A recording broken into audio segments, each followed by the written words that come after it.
Hi everyone. আজকে আমরা পলিটির basic টার্মিনোলজির মধ্যে ইউনিটারি স্ট্রাকচার কি, ফেডারেল স্ট্রাকচার কি, এই বিষয়গুলো নিয়ে দেখব। ঠিক আছে, চলো শুরু করা যাক। যে প্রথম আমাদের যেটা আসছে সেটা হচ্ছে ইউনিটারি স্ট্রাকচার বলতে আমরা কি বুঝি। প্রথম কথাটাকে ইউনিটারি বলতে আমরা বুঝতে পারছি যে কোথাও একটা ইউনিট রয়েছে, মানে কি একটা সেন্ট্রালাইজ ফর্ম অফ গভর্নমেন্ট হবে। আরও যদি সোজাভাবে বলি, বিষয়টা এরকম যে একজনই থাকবে বা একটাই অথরিটি থাকবে, যে অথরিটিটা পুরো দেশের পলিসি মেকিং করবে এবং ল নিয়ে আসবে, এবং সেই লটা সেই দেশের সমস্ত প্রান্তে অ্যাপ্লিকেবল হবে। ধরো একটা দেশের মধ্যে অনেকগুলো স্টেট রয়েছে, সেই স্টেটের কিন্তু কোনো অটোনমি থাকবে না। যেটা পার্লামেন্ট বা ওই মেন অথরিটি বানিয়েছে সেই লটাই কিন্তু সমস্ত স্টেটের কাছে অ্যাপ্লিকেবল হয়ে যাবে। সেই ধরনের স্ট্রাকচারকে আমরা কি বলি, ইউনিটারি স্ট্রাকচার। তার মানে আমি এখান থেকে বুঝতে পারলাম যে স্টেট যতগুলো থাকবে একটা ইউনিটারি স্ট্রাকচারের মধ্যে, স্টেটের কোনো অটোনমি থাকবে না, যেটা পার্লামেন্ট থেকে আসবে সেটাই অ্যাপ্লিকেবল হবে। উদাহরণ কি কি, কারা কারা এই জিনিসটা ফলো করে? U United Kingdom, France, China, Japan, Italy, এরা ইউনিটারি স্ট্রাকচার ফলো করে। ফেডারেল স্ট্রাকচার কি? ফেডারেল স্ট্রাকচারে হয় ডিভিশন অফ পাওয়ার। এখানে স্টেটের সাথে সাথে ইউনিয়নের সাথে সাথে স্টেটকেও অটোনমি দেওয়া হয়। মানে ইউনিয়ন কিছু বিষয়ে ল বানাবে, স্টেট কিছু বিষয়ে ল বানাবে। আবার কিছু কিছু বিষয় এরকম থাকবে যেখানে ইউনিয়ন এবং স্টেট দুজনেই ল বানাতে পারে। যদি ইন্ডিয়ার দিক থেকে দেখি, যেমন এডুকেশন, এডুকেশনের উপর ইউনিয়ন ইউনিয়নও ল বানাতে পারে, স্টেটও ল বানাতে পারে। তাহলে এই ধরনের স্ট্রাকচারের মেন কনসেপ্ট কি, ডিভিশন অফ পাওয়ার থাকবে। কোনো সেন্ট্রালাইজ অথরিটি বা গভর্নমেন্ট থাকবে না, স্টেট হ্যাভ সিগনিফিক্যান্ট অটোনমি থাকবে, এবং কি সেন্টার এবং স্টেট উভয় মিলেই দেশটাকে পরিচালনা করবে। ক্লিয়ার? এই যে ফেডারেল স্ট্রাকচার, এটা কারা কারা ফলো করে? ইন্ডিয়া করে, ইউএসএ করে, কানাডা করে, অস্ট্রেলিয়া, জার্মানি। এবং আমরা এই যে ফেডারেল স্ট্রাকচারের কনসেপ্ট, যে কোয়াসাই ফেডারেল, এই যে নেচারটা আমরা পেয়েছি কোথা থেকে? কানাডা থেকে। ঠিক আছে, নেক্সট কি বলছে? Federal structure. ফেডারেল স্ট্রাকচারের মধ্যে তিনটে ভাগ হয়, এক হচ্ছে ফেডারেশন, এক হচ্ছে ইউনিয়ন, এক হচ্ছে কনফেডারেশন। ফেডারেশন বলতে আমরা কি বুঝি? দেখো, এই বক্সগুলো দেখলে মাথার মধ্যে চলে আসবে এই বক্সগুলো। যেমন ধরো, এই যে ছোট ছোট তিনটে বক্স মিলে একটা বড় বক্স তৈরি করছে, সেরকম ইউএস এর ক্ষেত্রে 50টা এরকম ছোট ছোট স্টেট, এরকম ছোট ছোট স্টেট মিলে কি হচ্ছে, একটা বড় ইউএসএ তৈরি করেছে। এইভাবে যখন কোনো দেশ তৈরি হয় তাকে আমরা বলি ফেডারেশন। আর ইউনিয়ন কি? দেখো এখানে একটা লার্জ বক্স আছে, সেই বক্সটাকে আমরা কেটে কেটে ভাগ করেছি। এই ধরনের যারা ফলো করে তাকে আমরা বলি ইউনিয়ন, স্ট্রাকচারটাকে আমরা বলি ইউনিয়ন। এবার এই যে ফেডারেশন আর ইউনিয়নে দেখো দুটো ছবি কিন্তু একই রকম দেখাচ্ছে, তাহলে এদের মধ্যে বেসিক পার্থক্য কোথায় রয়েছে? বেসিক পার্থক্য রয়েছে এই যে ইউএসএ যে 50টা স্টেট রয়েছে, কাল যদি কোনো স্টেট চায় যে এই ফেডারেশন থেকে বেরিয়ে আসতে, তারা কিন্তু এই ফেডারেশন থেকে বেরিয়ে আসতে পারবে। বাট হ্যাঁ, প্রসেসটা ইজি না, যে আজকে বললো কালকেই হয়ে যাবে, এরকম কিন্তু প্রসেস ইজি না। কিন্তু কি ফেডারেশনের মধ্যে এটা আছে, কোনো স্টেট যদি চায় নিজের অটোনমি পেতে, সে কিন্তু পুরো একদম ফেডারেশন থেকে নিজেকে আলাদা করতে পারে।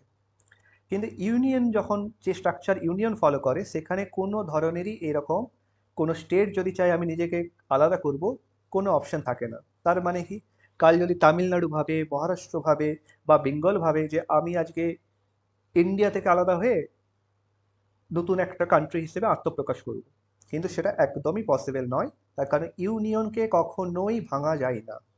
আমরা একটা লার্জ বক্স, ইন্ডিয়াকে এবার কল্পনা করে একটা লার্জ বক্স ছিল, আমরা এরকমভাবে ছোট ছোট করে ভাগ করেছি। 1956 সেভেন্থ অ্যামেন্ডমেন্টের মাধ্যমে ইন্ডিয়াতে কি বলা হয়েছিল, টোটাল এত বড় ইন্ডিয়াকে 14টা স্টেট আর 6টা ইউনিয়ন টেরিটরিতে ভাগ করা হয়েছিল। আজকে প্রেজেন্টে দাঁড়িয়ে আমরা কি দেখছি, আমাদের 28টা স্টেট আর 8টা ইউনিয়ন টেরিটরি। তার মানে আমরা যখন কোনো একটা বড় বক্স থেকে ছোট ছোট বক্স ক্রিয়েট করি, তখন এই ধরনের স্ট্রাকচারকে আমরা বলি ইউনিয়ন। ক্লিয়ার? দুটোর মধ্যে বেশি পার্থক্য। এবার আসছে কনফেডারেশন। কনফেডারেশনটা ইউনিয়ন আর ফেডারেশনের থেকে একটু আলাদা। এখানে ধরো এই বক্সগুলো এক একটা কান্ট্রি, এরা নিজস্ব আর্থিক এবং বাণিজ্যিক সুবিধার জন্য একে অপরের সাথে চুক্তিবদ্ধ হয়ে একটা ইউনিয়ন তৈরি করেছে। যেমন ইউরোপিয়ান ইউনিয়নের যদি আমরা উদাহরণ নিই, এই যে ম্যাপটা দেখতে পাচ্ছ, এই ম্যাপে যে সবুজ জায়গাগুলো আছে, এই দেশগুলো হচ্ছে ইউরোপিয়ান ইউনিয়নের পার্ট।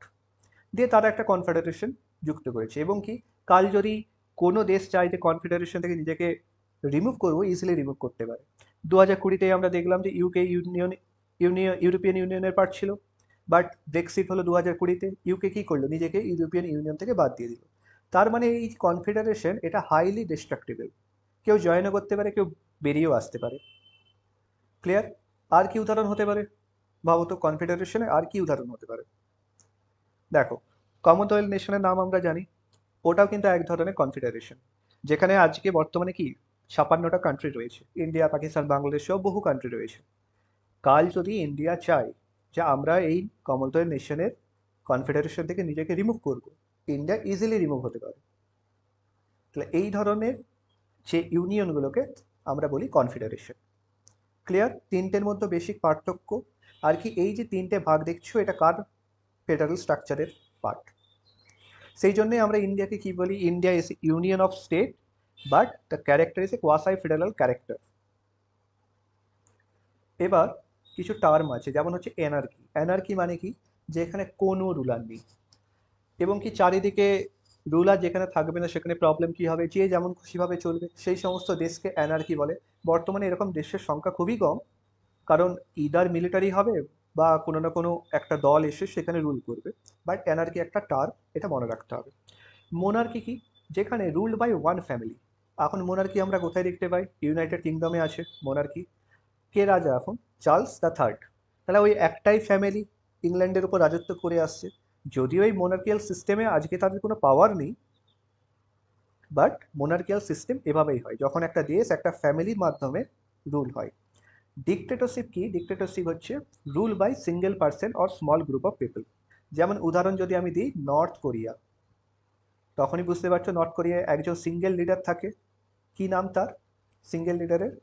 কিং জং উম, না মুম, সেটা ঠিক আমার মনে নেই, বাট এরকমই নাম আর কি। তাহলে সেখানে আমরা নর্থ কোরিয়া দেখেছি সিঙ্গেল পার্সনই, তার আগে কে রাজত্ব করছিল? তার বাবা রাজত্ব করছিল। তাহলে এই ধরনের ব্যাপারকে আমরা বলি ডিক্টেটরশিপ। এবার কোশ্চেন আসে, এই যে আমরা পড়লাম ইউনিটরি স্ট্রাকচার, ফেডারেল স্ট্রাকচার, এখানে কি কনস্টিটিউশন থাকবে? প্রত্যেকটাতেই কনস্টিটিউশন থাকে, ইভেন মোনার্কিয়াল স্ট্রাকচারও কনস্টিটিউশন থাকবে, ডিক্টেটরশিপ যেখানে চলছে সেখানেও কনস্টিটিউশন থাকবে, বাট অ্যানার্কিতে কোনো কনস্টিটিউশন থাকবে না, কারণ এখানে রুলই কিছু হচ্ছে না। এটা হয়তো অবাক লাগতে পারে, আছে নর্থ কোরিয়ায় কি তাহলে কি কনস্টিটিউশন রয়েছে? But the answer is yes, north কোরিয়াতে কনস্টিটিউশন রয়েছে। চায়নাকে আমরা কি বলি? অটোক্রেসি বলে দিই কখনো কখনো, কখনো বলি চায়না এসে ডিক্টেটরশিপ এর মতো চালায় তার, কিন্তু চায়না তো কি রয়েছে? কনস্টিটিউশন রয়েছে। কিন্তু চায়না কিসের মধ্যে পড়ে? এই ইউনিটারি স্ট্রাকচারের মধ্যে পড়ে। ক্লিয়ার? এগুলো হচ্ছে বেসিক টার্মিনোলজি, এগুলো জানতে হয়। ওকে, আশা করি এক্সপ্লেন করতে পারলাম। চলো, থ্যাংক ইউ এভরিওয়ান।